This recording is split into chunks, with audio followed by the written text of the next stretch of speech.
Paddy, over here. What's happening, lad? How are you? I'm good, very good. So I have to ask, obviously it's been 12 months since we last saw you, even at Media Day. So I guess how's the last 12 months been for you? How's camp been? And physically, how are you feeling after ankle surgery? Yeah, the first couple of months were tough, obviously, knowing that I had to get surgery. I ended up getting surgery in March, and then I couldn't walk properly for a couple of weeks, and then I had a long recovery, you know what I mean? I had a boot on my leg until mid-May, so that was about 12 weeks, and my foot got infected and everything, so I ended up in hospital for 2 nights.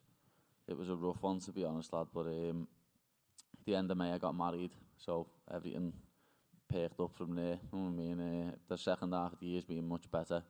I haven't been as depressed or nothing, but especially when you get a fight announced as well, you've got a goal, you've got something to look forward to, and then obviously I found out that my missus is pregnant with twins, so I've got something extra to fight for now. So kind of going off of the first part when you're saying like the infection and everything, was there any part of you that thought maybe you wouldn't be able to fight this year just based on everything that was physically happening? Yeah, when I first got the surgery, lad, I was in pain sitting in the house for about a week or two, you know what I mean? I couldn't go upstairs, I was sleeping on the couch downstairs because I couldn't physically get up the stairs. It was tough, you know what I mean? Then obviously about 6 weeks in, when I got like the proper cast and stuff off my foot and had a boot on, I had to go to hospital because my foot got infected. And as I say, where I've got artificial ligaments now, they said if the infections reach the ligaments, we're going to have to do the whole surgery over again. Luckily enough, the infection hadn't reached the artificial ligament, so I didn't have to do that over again, and here we are. And then you mentioned obviously not being able to train, and you felt depressed and everything. I'm sure you saw Alex Volkanovski's comments after his last loss, where he just said like not having a fight lined up, just not having something to work on, just kind of weighed mentally on his head. Could you kind of relate to what he was saying? Yeah, 100%. Alex is spot on. When you haven't got like a date or a fight to focus on, as a fighter, you don't know what to do with yourself. You know what I mean? When I was sitting on the couch for 2 months, I was just like, wow, what am I doing here? You know what I mean? You're just sitting there with your own thoughts, and it's not nice, to be honest. It's really not nice. So the fact that I had my wedding to look forward to, and then after that I could get back in the gym, you know what I mean? I started training again in like June, and I've just been focused on training since. So like June, July, August, September, I was just training to get myself better, you know what I mean? Get back in fight shape, get myself better, and get my weight down a bit. And when they came to you with Tony, was that kind of best case scenario for you? Like obviously one of the more popular names in UFC history, and trying to erase the image of last fight against a big exciting name like Tony Ferguson? Yeah, of course. As I always say, I'll never say no to a fight. So when his name was on the contract, I signed it. The funny thing was there was a fake card going around, wasn't there, for UFC 296 with like McGregor on and O'Malley, and it was me versus Tony. So I was getting asked by everyone, "You fighting Tony Ferguson? You fighting Tony Ferguson?" I was like, "Nah, you know, lad, nah." And then literally 4 weeks later or something, I got a contract through with Tony's name on. But yeah, as I say, it's an honour to be able to fight Tony Ferguson, one of the best lightweights of all time. When I was a kid watching the UFC at like 15, 16, when I just started training, like he was in the UFC then, I was watching him fight then. So it's like that cliche saying, when your heroes become your rivals. But it's one of them, lad. Even I want to see Tony go out on a win, but I can't let him do it at my expense, lad. It's not happening. Then in his fight, like especially against like his Justin Gaethje fight, he was pretending to throw sand. He was doing all of this other odd things in there. So did you see that, and how do you prepare for something like so unexpected like that? Someone mentioned this before. Actually, I'll have to pretend to be a wizard and get a wand out. You know what I mean? If he starts doing all that. I watched the interview, and you said you're not expecting like the slow Tony Ferguson that showed up against Bobby Green. So while you're watching this as a fan, are you just noticing like every fight like Tony's speed and everything is drastically kind of dwindling at this point? Yeah, of course, but that's what happens when you get to that age. You know what I mean? He's 40 in a few months, and I think over the years he's relied on his athleticism and his speed to get him out of certain situations, and obviously when you get to 39 you lose all that. But I've trained for the Tony what turned up against Donald Cerrone and Anthony Pettis, Edson Barboza and Kevin Lee, you know what I mean? I haven't prepared for the Tony what turned up against Bobby Green and Nate Diaz. last one for me, obviously, since your last fight, the British and English MMA scene has kind of exploded with Leon and Tom and everything. So what have you made of this rise of the UK MMA scene while you've had to watch from the sidelines? It's been great, you know what I mean? Watching Tom win the other week, getting up at like 4:30 a.m. in the morning to watch Tom and screaming the house down was great. And obviously the same with Leon. Everyone wrote him off in the third fight with Usman. Everyone said it was just a fluke, and then he dominated him over the 5 rounds. So the rise of UK MMA, it's coming, and we've always said it's going to happen now, so it's nice to see. Paddy, do you think when you're in there and you look across and you see Tony, part of it will be a little bit surreal, that you're literally like looking at Tony Ferguson being like, oh yeah, we're about to fight? Yeah, it will. Like, it'll be a little bit surreal, but at the same time, as I always say, it doesn't matter. The only people what matter in that moment is me, him, and the referee. No one else on this earth matters, and I'll show that on the night. Because you're a fan of him, right, does that make preparing for this fight a little bit different? You know, like Jose said, he throws a sand. You've seen that before, right? So if he does it to you, you're just going to sort of recognize it. And even his pre-fight talk, he said in an interview with ESPN, you're more worried about him blocking you on Instagram, and when he cuts you, you'll be running home to mama and stuff like that. But you've heard that stuff before from Tony, so does it bother you at all? Does it get a rise, or you just think, oh, it's the Tony show? Yeah, that's just Tony, you know what I mean? I'm waiting for him to say I've got Dana White privilege, to be honest. That's the one thing I haven't heard him say yet. I can't believe he said I was sensitive, though. You blocked me, mate. How did you find out he blocked you, actually? One of my mates said to me, oh, Tony's on his way to Vegas. So I was like, oh, is he? And went to look at his story, and he'd blocked me. You know what I mean? Bit of a weird one, like, shows him in his head. What did you make of his training with David Goggins? Can do what he wants, odd. You know what I mean? As I've said in several interviews, Tony's never needed any help with his cardio or his mental fortitude. They're his 2 biggest aspects that he's still got to this day, you know what I mean? He can still go 3-5s, and he's always been mentally tough, you know what I mean? Look at the armbar Charles had him in and the leg lock Dariush had him in. So, if that's what he feels he needs to do to beat me, go and do it, mate. It's not going to help you on Saturday night. I feel like you're aware of this as well. Like the fan reaction to you before your last fight and after that last fight did a massive 180, and I think you got as much criticism as I've seen anyone else get in this sport from that. How much of this win are you excited to do to be able to say, I'm here, I'm winning, and no matter what you say, you guys can't stop me from doing that? Yeah, it's going to be nice to shut a lot of haters up. You know what I mean? It is. It's going to be lovely. I can't wait to do it. I really can't, lad. That's why it was even worse the first couple of months after I'd done my last fight, because if I would have got injured after the Levitt fight, it wouldn't have been like that, you know what I mean? It would have been plain sailing. People would have been up my arsehole. But when you get injured after having a very close fight and a performance like that, after saying I was going to dismantle him, which I would have if I didn't get injured in the first round, then it's a lot different. Paddy, just behind Oscar here. I saw you meet Cody Garbrandt at the PI. Did you explain to him the difference between a Scouser and a Sorcerer? Well, I've done that last year when I met him here last year, to be honest. But Cody's one of the nicest dudes in MMA, lad. Whenever I see him here, he's always very welcoming, as he lives here now, and he's just a cool dude, lad.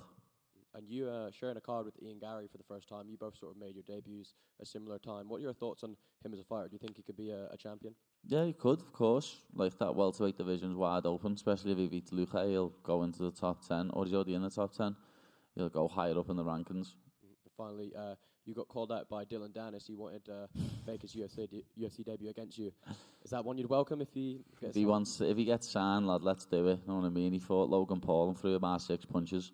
He threw more punches at security guards than he did Logan Paul. Thank you. Patty, over here to your right. Speaking of like stakes with this fight, I guess what do you feel like is at stake here? Do you think we can start talking rankings after this? Like if you get through Tony, or? Well, no, not really, because Bobby Green beat him, and Bobby Green didn't get a ranking. He had to fight someone for a ranking after beating Tony. So I'm guessing it'll be a pretty similar situation for myself. Beat Tony, and then I'll fight someone who's like ranked 15 to 12 or something like that. For you, you're in an interesting spot because you're so popular. I'm assuming UFC probably wants to put you on pay-per-views going forward. Is there part of you that wants to have that kind of 5-round main event sort of fight night headliner before you start talking about titles and stuff? Or I don't know. We'll see. I just go with the win, lad. Whatever the UFC asks me to do next, I'll probably do it. As I say, I won't ever say no to a fight. So if the UFC offer me a 5-round main event, I'll probably take it. If they want me to fight on another pay-per-view card, I'll probably take it. Paddy back here. Paddy, last year, obviously, you came out and you talked about building, the Paddy Foundation, helping those struggling with mental health. With the time off, were you able to make more progress in just continuing to build that? Yeah, we have, to be honest. We've made a big leap forward. With the help of my manager, Graham Boylan, this year we've raised nearly £80,000, and we're going to be putting that to good use in my city first and foremost. We'll be helping some kids on Christmas Day this year, and we'll be doing a lot more in the coming months. But as I say, this year's been great. You know what I mean? We've been able to raise a lot of money, and this is just the beginning. You know what I mean? We're going to keep raising money, and we're going to keep helping people. What would it mean to you for someone to say, Paddy's philanthropic goals were bigger than what he accomplished in fighting? That'd be amazing. You know what I mean? Like, as I've always said, fighting is one of the biggest things in my life, but when men come up to me and say, I didn't kill myself because of what you said after you fought, that means 10 times more than any fight ever will. And then final question, you obviously get a huge reception when you walk out in the UK. You had a great walkout in the United States. How would you compare the two and feeling that energy? You can't really compare them, know what I mean? They're both absolutely unbelievable. You can't describe what it feels like to walk out. It's a feeling like no other. It really is, especially when I start bouncing out and my song comes on and the crowd going wild. It's a surreal feeling, to be honest. Thank you. Paddy over here. There seems to be like a bit of a dedication from you ahead of this fight. Like normally you like to kind of eat well and build up and weight in between fights, but it seems that you've been kind of in shape for quite a long time ahead of this fight. Is that true? Yeah, you could say that, because I haven't had any fights this year, lad. So last year when I fought in March, I blew up a little bit in April, and then I had to get my weight down for July. Same again after I fought in July. I blew up a bit in August, and then I had to get my weight down for December. But I haven't been to the States in a while either. That helps, not putting weight on.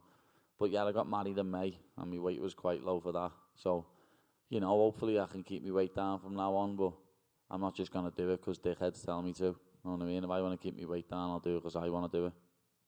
Do you notice, like, when you don't have to focus on that you can maybe focus a little bit more on skill acquisition? No, people always say this to me, but even when I get into fight camp, like my last fight camp, I think I was like I was about 190 pounds, 6 to 8 weeks out, which isn't, people do more than that in 6 to 8 weeks to make 155. It just gets blew out of proportion a bit because my face goes a bit chubby. You mentioned this is a lose-lose fight for you a couple of weeks back. Are you feeling a little bit different about it now, closer to it? Nah, still a lose-lose situation, lad, because when I win, everyone's just going to be like, oh, he beat a washed-up Tony Ferguson, he's already finished, blah, blah, this and that, even though he's fought a murderer's row of lightweights up until he fought Bobby Green. And if it did somehow happen to lose, that people are like, oh, cut him, he's being beat by a washed Tony Ferguson who should be cut. So it is a lose-lose situation, but as I say, when a name gets put on a contract to me, I won't turn it down. It made me laugh, people on the Twitter experts and the Insta experts saying that I turned down a rematch with Jared Gordon and I turned down a fight with Drew Dober. I've never been offered either of them again. Is there any names that are sticking out to you in the top 15? Obviously, you said you want to fight your way into the rankings. Is there anyone that sticks out to you? No, as I say, I don't need to call anyone out. They all mention me, but I reckon it'd be someone in like the 15 to 11 range. Who's that now? Like, I don't know, Bobby Green, Grant Dawson, Renato Moicano, people like that. I can't think of who else is ranked up there at the minute. Like, last one from me. Liverpool top of the Premier League. Are they going to do it this year? oh, we're gonna. Lad, I said before the ball was kicked this year, lad, and I'm gonna have an early night Saturday. Beat Tony, go and get a big greasy burger from In-N-Out, and then get up early and watch the Reds slap the Manx on Sunday. Paddy over here. Speaking of Liverpool, I mean, Dana said that he'd like to go out to other cities in England besides London. What do you think needs to happen for you guys to go to Liverpool? Well, you'd have to use a stadium for one, because the arena there isn't big enough.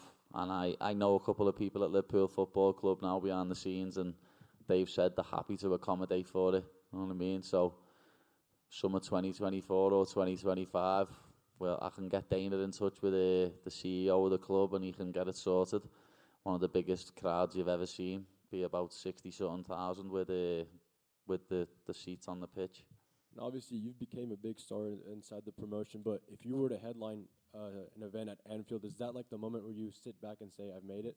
Yeah, that'd probably mean more to me than winning a belt, to be honest. And last one, another person you ran into is Sean Strickland. How was that exchange like? Oh, he's hilarious, lad. Sean Strickland's one of the funniest dudes ever. He's a legend already, and he's just, as I say, bumped into him, had a little chat with him, and that he's absolutely hilarious. Paddy, right next to him. You had said that you have twins due in May, and you've got more to fight for. When you say that, what do you really mean by that, and what is the significance of being a father of twins? Because obviously, if I don't win this fight, I only get half the money, lad. You know what I mean? If Tony's trying to beat me, he's taking food out my unborn baby's mouths.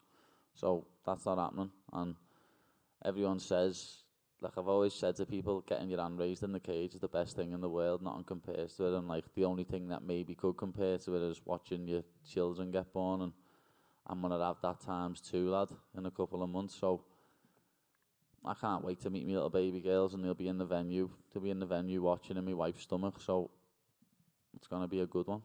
Awesome. Thank you. Good luck Saturday. Thank you.